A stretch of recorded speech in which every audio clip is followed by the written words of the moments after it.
Welcome back. Heart Month awareness for making sure people are staying on top of their heart health is coming up next month. It's a good opportunity to have those conversations about matters of your heart. And we've got cardiologist Dr. Brian Deering here to talk more about that, but specifically the cardiac stat program being offered at Infirmary Health. Thank you for stopping by. My pleasure.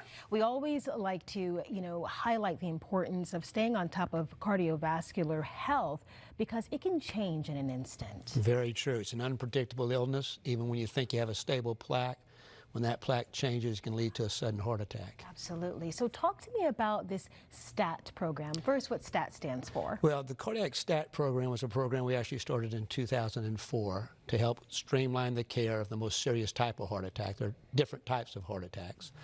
The most serious type is what we call an ST segment elevation MI. We call it a STEMI for short. That's when the blood vessel completely closes and time becomes very important. The longer that vessel is closed, the more muscle is damaged and more comorbidities or more poor outcomes occur. So we developed a cardiac stat program to help streamline getting that patient from in the field, if they're with an EMS service, or from the emergency room to our cath lab where we can open up that artery and help restore flow. Now, is it important for a person to start getting let's say, a picture of their heart health so that they know where they might be in trouble down the line? I think it's an excellent point. We know it's still the #1 cause of death in America, and we know it starts at a very young age.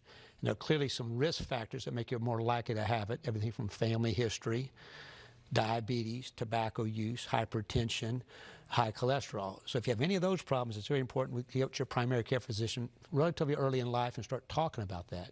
In today's world, we can predict things a little better. We have things like a calcium score, which is a CT scan that can identify plaque at a very early stage and let you know if you're in that process of developing plaque, to help focus your treatment to help slow down the disease. Right, because there are different medications that you can take to address that plaque buildup.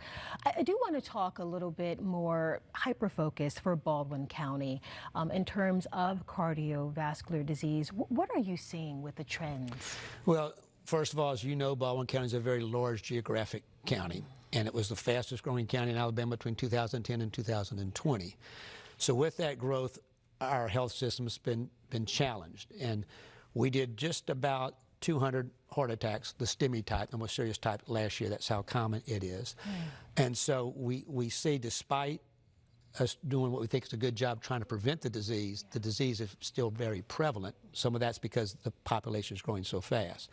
So we know that the Mobile Infirmary and Thomas Hospital has focused a lot of energy to have a cardiovascular program that can handle those things. And we know that Thomas is located there in Fairhope. Gosh, you don't ever want to talk about a heart attack, but it's important to know the symptoms of a heart attack. What are those? Well, I think, first of all, the symptoms can vary from individual to individual, but clearly they vary from male to female as well. The most classic symptom is a chest tightness, a pressure, or a heaviness in the chest, and that's kind of the textbook example. Not everybody has that. Women are more likely to have shortness of breath or even some nausea or a sense of doom more than they are to have chest pain, when men are more likely to have chest pain. I tell patients if their symptoms are lasting seconds to 1 or 2 minutes, it's probably not a heart attack. But if it's lasting longer than a couple of minutes and you have those type of symptoms, that's when you have to really think this could be a heart attack. And that's when it's more important to take the steps to get quick care, and that's calling 911 if you're concerned. The evidence is quite clear. If you get the EMS services involved, you'll have a better outcome. One of the reasons is why is that they can do an EKG in the field at your house or wherever you are and transmit it to us, the cardiology team or the emergency department, and we can actually trigger the cardiac stat program to bring people in to be waiting for you when you arrive at the hospital if you need help. Awesome. I wish we had more time to talk about this. I think many people watching know I'm a huge advocate for heart health awareness, and I thank you for stopping by and for the work that you're doing in the industry. Well, thank you very much.